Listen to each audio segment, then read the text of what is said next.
Welcome back to Friday Reads, where we help you find your next read. I'm Jill. And I'm Julie. And if you followed us last week, you know that Jill and I gave you our favorite picks from 2023. And this week, we are going to bring you our coworkers' picks. So we've got their staff favorites from 2023. So Jill, kick us off. So my first one is a Janet pick. This is Local Woman Missing by Mary Kubica. Shelley Thibault is the first to go missing. Not long after, Meredith Dickey and her 6-year-old daughter Delilah vanished just blocks away from where Shelby was last seen, striking fear into their once peaceful community. Are these incidents connected? After an elusive search that yields more questions than answers, the case eventually goes cold.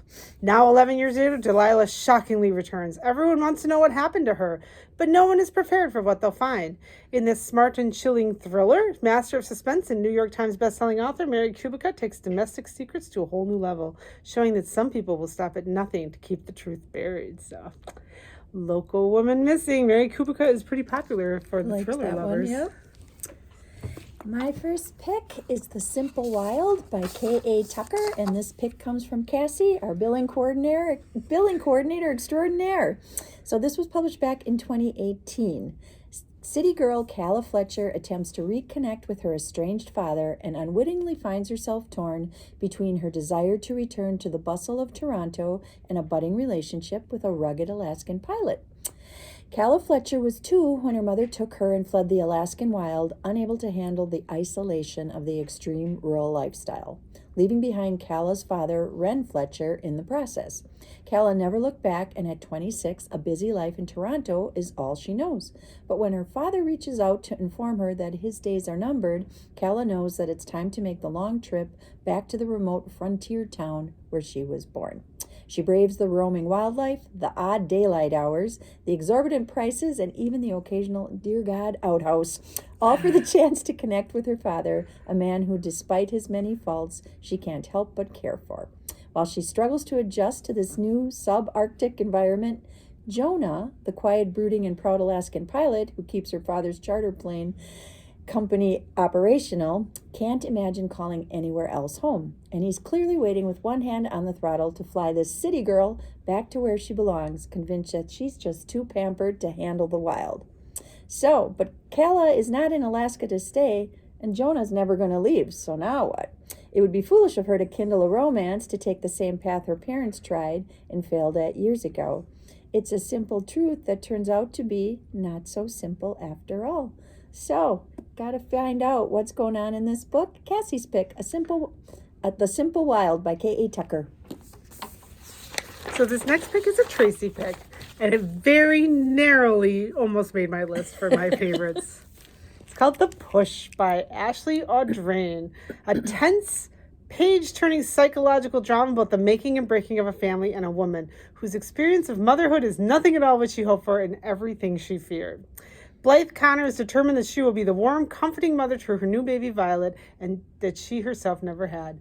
But in the thick of motherhood's exhausting early days, Blythe becomes convinced that something is wrong with her daughter. She doesn't behave like most children do.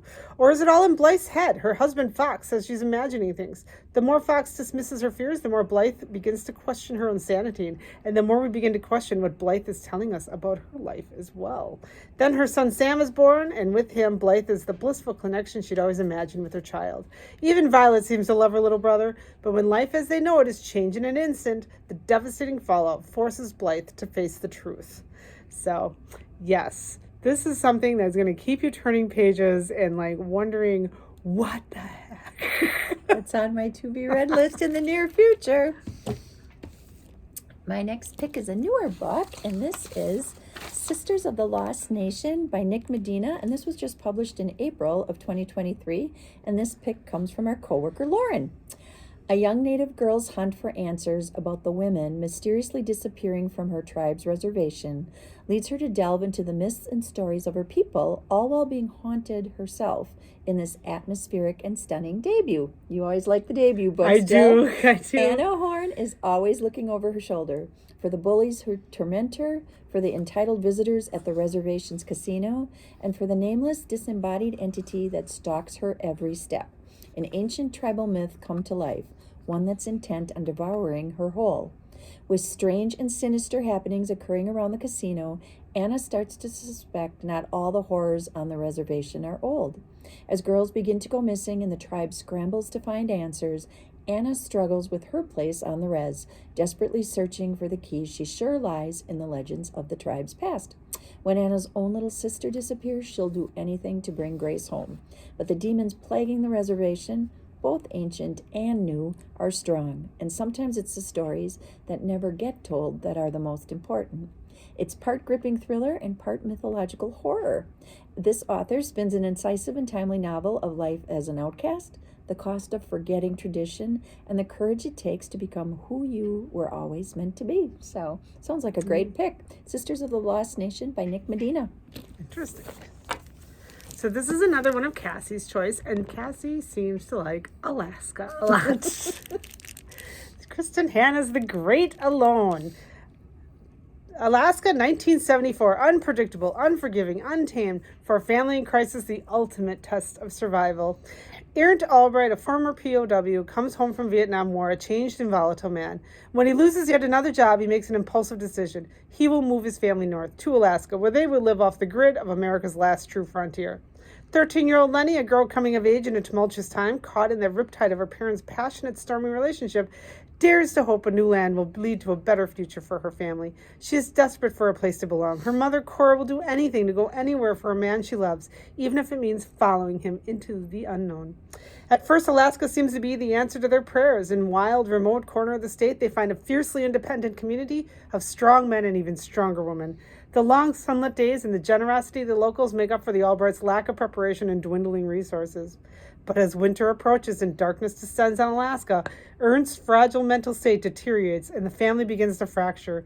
Soon the perils outside the pale in comparison to the threats within. In their small cabin, covered in snow, blanketed in 18 hours of night, Lenny and her mother learn the terrible truth. They are on their own. In the wild, there is no one to save them but themselves. So, Kristen Hanna, Great Alone. Like that book too, and I read it. The next pick comes from our library director, Holly, and this is Infinite Country by Patricia Engel. This was published in 2021. This was a Reese's Book Club pick, and it is also going to be the Fox Cities Book Festival, one of the reads. So, at the dawn of the new millennium, Colombia is a country devastated by half a century of violence. Elena and Mauro are teenagers when they meet, their blooming love an antidote to the mounting brutality of their lives. Once their first daughter is born and facing grim economic prospects, they set their sights on the United States. They travel to Houston and send wages back to Elena's mother, all the while weighing whether to risk overstaying their tourist visas or return to Colombia. As their family expands and they move repeatedly, their decision to ignore their exit dates plunges the young family into the precariousness of undocumented status, the threat of discovering menacing a life already strained. When Mauro is deported, Elena, now tasked with caring for their 3 small children, makes a difficult choice that will ease her burdens but splinter their family even further. So this award-winning, internationally acclaimed author is the daughter of Colombian immigrants and a dual citizen, and she gives voices to these characters, each one navigating a divided existence and weighing their allegiance to the past, the future, to one another, to themselves. It's rich with Colombian urban life, steeped in Andean myth, and tense with the daily reality for the undocumented in America. It's the story of 2 countries and one mixed status family for whom every triumph is stitched with regret and every dream pursued bears the weight of a dream deferred. So I read this in preparation of the book fest. I like this book very much. Anxious to hear her speak. That's cool. So this one did make my list this year, but it's also Anne, our children's librarian, pick of them. Remarkably Bright Creature by Shelby Van Pelt. This is the story of the, if you remember from last week, the Pacific octopus that lives in the aquarium. Our friend Marcellus. After Tova Sullivan's husband died, she began working the night shift at Sowell Bay Aquarium, mopping floors and tidying up. Keeping busy has always helped her cope, which she's always been doing since her 18-year-old son, Eric, mysteriously vanished in a boat in Puget Sound over 30 years ago. Tova becomes acquainted with the curmudgeonly Marcellus, a giant Pacific octopus living in the aquarium. Marcellus knows more than anyone can imagine, but wouldn't dream of lifting one of his 8 arms for his human captors, until he forms a remarkable friendship with Tova. After the detective Marcellus deduces what happened the night Tova's son disappears, and now Marcellus must use every trick in his old invertebrate body he can muster to unearth the truth before it's too late. So this is also a debut novel by Shelby Van Pelt, published in 2022, and definitely worth the read. That was one of my favorite comments when I asked staff for their picks, and Ann said, the adult book I read is Remarkably Bright Creatures. Oh. My next pick also is a Janet pick. Janet had the fictional pick, the Mary Kubica book, and she also picked a nonfiction, and this is On the Brink of Everything, Grace, Gravity, and Getting Old by Parker J. Palmer, and this was published back in 2018. He is the best-selling author of Let Your Life Speak, The Courage to Teach, and Healing the Heart of Democracy. Drawing on 8 decades of life and his career as a writer, a teacher, and activist, Palmer explores the questions age raises and the promises it holds. Old, he writes, is just another word for nothing left to lose, a time to dive deep into life, not withdraw to the shallows. But this book is not for the elders only. It's written to encourage adults of all ages to explore the way their lives are unfolding. It's not a how-to-do-it book on aging, but a set of meditations in prose and poetry that turn the prism on the meanings of one's life, refracting new light at every turn. From the beginning to end, the book is filled with humor as well as gravitas, beautifully enhanced by 3 free downloadable songs from the gifted singer-songwriter Carrie Newcomer, written in response to themes in the book.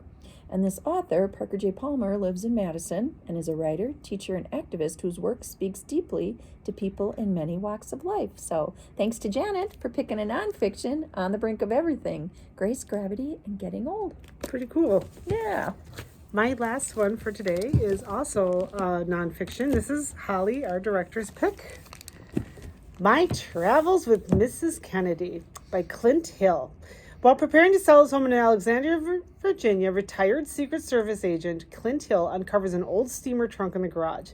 As he and Lisa McCubbin, his co-author on 3 previous books, pry it open for the first time in 50 years, they find forgotten photos, handwritten notes, personal gifts, and treasured mementos from trips in which Hill accompanied the First Lady Jacqueline Kennedy as her Secret Service agent, trips that took him from Paris to London through India, Pakistan, Greece, Morocco, Mexico, South America, and 3 glorious weeks in the Amalfi Coast. As each newfound treasure sparks long-suppressed memories, Hill provides new insight in the intensely private woman he always calls Mrs. Kennedy, and he always called him Mr. Hill. He reveals the depth of their relationship that developed between them as they traveled around the globe. In addition to the humorous stories and intimate moments, Hill reveals startling details about how traveling helped them both heal during the excruciating weeks and months following the assassination of John Kennedy in November 1963. He also writes of the year he spent protecting Mrs. Kennedy after the assassination, a time in his life he has always been reluctant to speak about. My Travels with Mrs. Kennedy unveils a personal side to history that has never been told before and takes a reader on a breathtaking journey to experience what it's like for Clint Hill to travel with Jacqueline Kennedy as the entire world is falling in love with her. So, Good pick. My last pick comes from our book clubs. They sent a couple picks, and a couple of them were Kristen Hanna books. We had Cassie's pick of The Great Alone, and the book clubs picked The Four Winds, which we've talked about a couple of times, but they also liked Magic Hour by Kristen Hanna, and this was published back in 2006. Dr. Julia Cates was one of the country's preeminent child psychiatrists until a shocking tragedy ruined her career. Retreating to her small western Washington hometown, Julia meets an extraordinary 6-year-old girl who has inexplicably emerged from the deep woods nearby, a child locked in a world of unimaginable fear and isolation. To Julia, nothing is more important than saving the girl she now calls Alice, but she will need help from others, including the sister she barely knows and a handsome doctor with secrets of his own.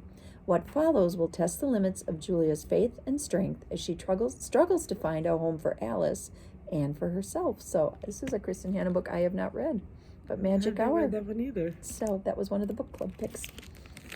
Well, we hope we helped you find something new to read and learn what some of our coworkers are reading. Yeah. And one of their favorites from last year. Hopefully we'll do this again. We'll have some staff picks for you too. So continue to watch. You can find us on the Facebook page. You can find us on our Kimberly Public Library website, our YouTube channels. So there's lots of places to check us out. I know we had quite a few views last week with our favorite picks. So yeah, let us know what you're reading. Yeah. We like to hear that. Until next time, we thank you for watching. Bye. Bye.